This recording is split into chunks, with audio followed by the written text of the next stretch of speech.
আল্লাহ রাব্বুল আলামিন আপনার লগত কি সম্পর্ক করেছে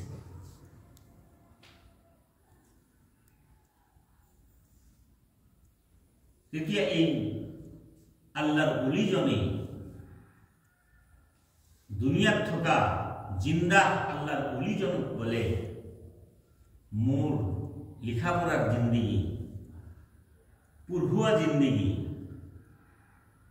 আনক শিক্ষা দিয়া জিন্দগি মোর লেখার জিন্দগি মুরাকবা মুশাহিদা নির্জনা বহি মই ইবাদতের মাঝে বস্তু হয়েছিল সম্পূর্ণ আমল মোর আমলের কারণে আল্লাহ জাহান্নামর ঘোষণা করেছে কিন্তু এটা সরু আমল এই আমলের পিনে লক্ষ্য করি মুখ আল্লাহ রাব্বুল আলামিন স্পেশাল জান্নাতের ঘোষণা করেছে প্রথম মোর রেজাল্ট জাহান্নাম লগে লগে এই সরু আমল মোর সন্মুখত আনি মুখ পুনৰ জান্নাতের ঘোষণা করেছে সুবহানাল্লাহ সুবহানাল্লাহ তেতিয়া দুনিয়াত থকা আল্লাহর ওলিজনে তেখেতক প্রশ্ন করিলে কোনটো আমল তেখেতক দিলত হেঁপাহ আহিছে তেখেতৰ জিন্দগি লিখা পঢ়াৰ জিন্দগি আনক শিকোৱাৰ জিন্দগি কিতাপ লিখাৰ জিন্দগি এনেকুৱা ডাঙৰ ডাঙৰ কিতাপ লিখিছে এইবোৰ জিন্দগিৰ সকলো আমল তেখেতৰ বেকাৰ আৰু এটা সৰু আমল তেখেতৰ কবুল হৈছে আৰু আল্লাহ কবুল কৰিছে সেই আমলৰ বিনিময়ে তেখেতক স্পেশাল জান্নাতের ব্যবস্থা করেছে যে ভাই কোনটো আমল যেটো আমলের কারণে সম্পূর্ণ বেকার হওয়া আমলের বিনে লক্ষ্য নকরি আল্লাহ রাব্বুল আলামিন আপনার জান্নাতের ঘোষণা করেছে তেতিয়া কইছে মই যেতিয়া কিতাপ লিখো মই লিখি আছো এদিন এটা আপনাদের কি কয় আমি মাছি বুলি কওঁ মাছি মই কিতাপ লিখি আছো এতিয়া বর্তমানে পেন আছে এতিয়া তো পেনৰ ব্যৱস্থা না আছে গছৰ ডালি দি কলম বনাইছি আৰ নিজে বনোৱা চিয়াহি এই দি লিখিছি যেতিয়া মই কিতাপ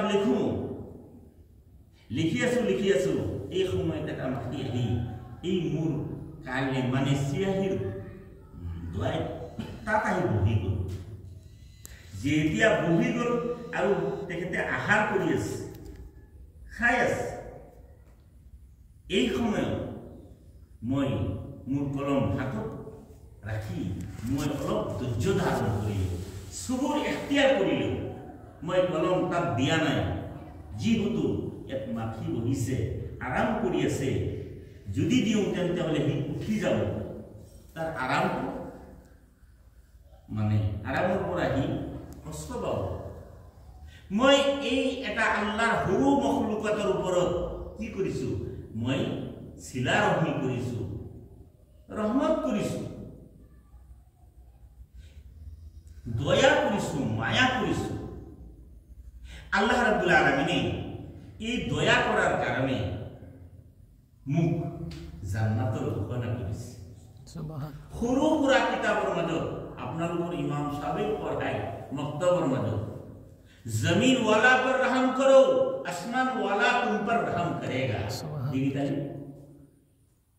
जमीन वाला पर रहम करो आसमान वाला तुम पर रहम करेगा বন্ধুসকল সৰু আমল এই আমলৰ জৰিয়তে এইজন আল্লাহৰ ওলি এইজন মুআৰৰিখ এনেকুৱা ডাঙৰ লেখকক মাফ কৰি দিছে হ'ব পাৰে এই মজমুআ আমাৰ নাজাতৰ কাৰণে যথেষ্ট হৈ যাব সুবহানাল্লাহ এই কাৰণে দিনেৰ এলান হলে খন্তেক সময় বহি যোৱাৰ কাৰণে আমি সকলোৱে চেষ্টা কৰিম ইনশাআল্লাহ আল্লাহ সকলকে আমল কৰিবৰ কাৰণে তৌফিক দান কৰক বন্ধুসকল আল্লাহ ৰাব্বুল আলামিন তেখেতৰ কালামে পাক কৈ আছে ওয়াতিন আঞ্জিৰ দৰত্তৰ কসম খাই কৈ আছে জয়তুন দৰত্তৰ কসম খাই আল্লাহ ৰাব্বুল আলামিন কৈ আছে ওয়াতুৰ সিনিনৰ কসম খাই আল্লাহ ৰাব্বুল আলামিন কৈ আছে ওয়াদাল বালাদিল আমিন আমনি আমন অর্থাৎ মক্কা মুআজ্জামার কসম খাই আল্লাহ রাব্বুল আলামিন কৈ আছে লাকাদ খালাকনাল ইনসানা ফি আহসানি তাকওয়িম, মই মানৱ জাতিক এনেকুৱা সুন্দৰ মনোৰা মনোহৰ কৰি সৃষ্টি কৰিছো যি মানুহৰ নিচিনা কোনো মখলুকাত মই আল্লাহ ৰাব্বুল আলামিনে সৃষ্টি কৰা নাই। সুবহানাল্লাহ। এই মানৱ জাতিৰ নিচিনা কোনো মখলুকাত আল্লাহ বনোৱা নাই। আল্লাহৰ মুখৰ পৰা এই কথা কোৰআনে কাৰীমৰ মাজত উল্লেখ। এনেকুৱা সুন্দৰ আকৃতি, এনেকুৱা সুন্দৰ ফিস কাটিং দি আল্লাহ রাব্বুল আলামিনে আমাক বনাইছে। এটা উদ্দেশ্য আছে না নাই? ইয়াত উদ্দেশ্য আছে না নাই? এটা মকসুদ আছে না নাই? বনোৱাৰ এটা কাৰণ আছে না নাই? আমি মসজিদ বনাইছো কিহৰ কাৰণে? কিহৰ কাৰণে? নামাজ পঢ়িবৰ কাৰণে, ইবাদত কৰিবৰ কাৰণে, আল্লাহক সিজদা দিবৰ কাৰণে, আল্লাহৰ ইবাদত কৰিবৰ কাৰণে। ইবাদত কৰিলে কি হ'ব? এতিয়া যদি আল্লাহক আমি প্ৰশ্ন কৰো, হে আল্লাহ তোমাৰ ইবাদত কৰিলে কি হ'ব?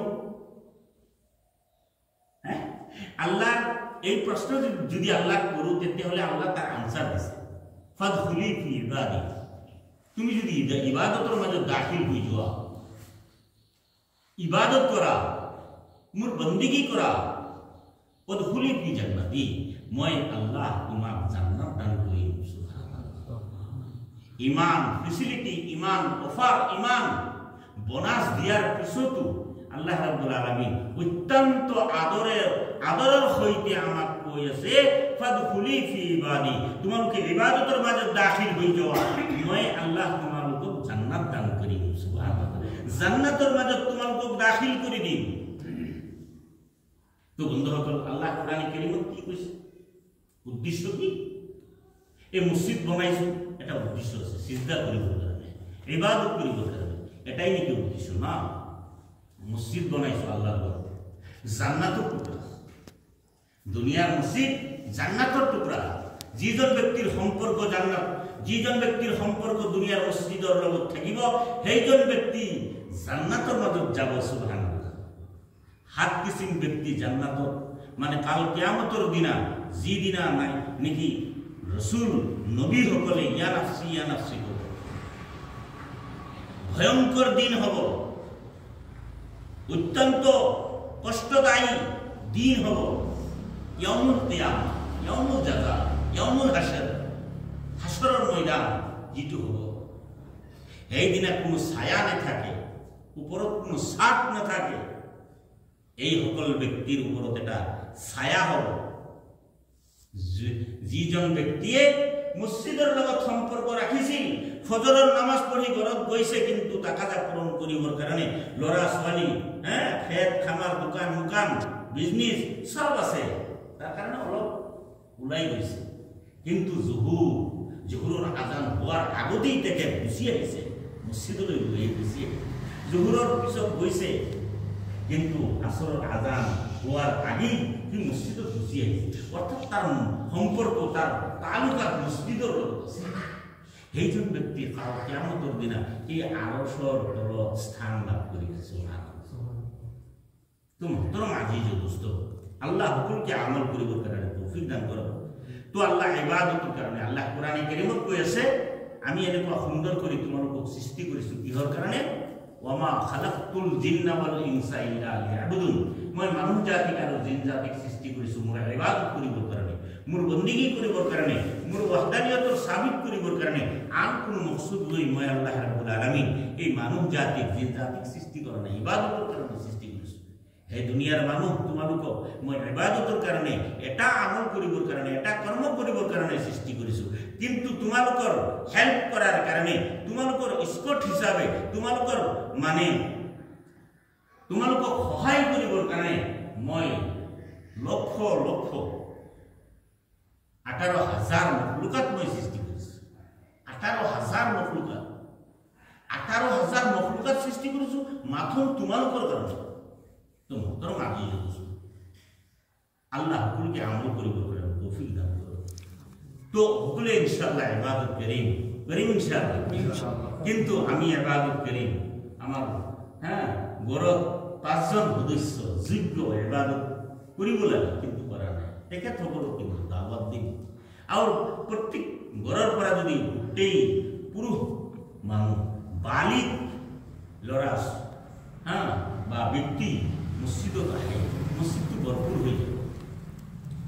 তো আনক দাওয়াত দিব লাগিব, আনক ক'ব লাগিব, এইটো জৰুৰী। বাল্লিগু আন্নী ওয়ালাউ আয়া, আল্লাহ ৰাসূল সাল্লাল্লাহু আলাইহি ওয়াসাল্লামে ফৰমাইছে, তোমালোকে দিনৰ এটা শব্দ জানা, এটা কথা জানা, আনক কৈ দিয়া, সেইটো জিম্মেদাৰী তোমাৰ।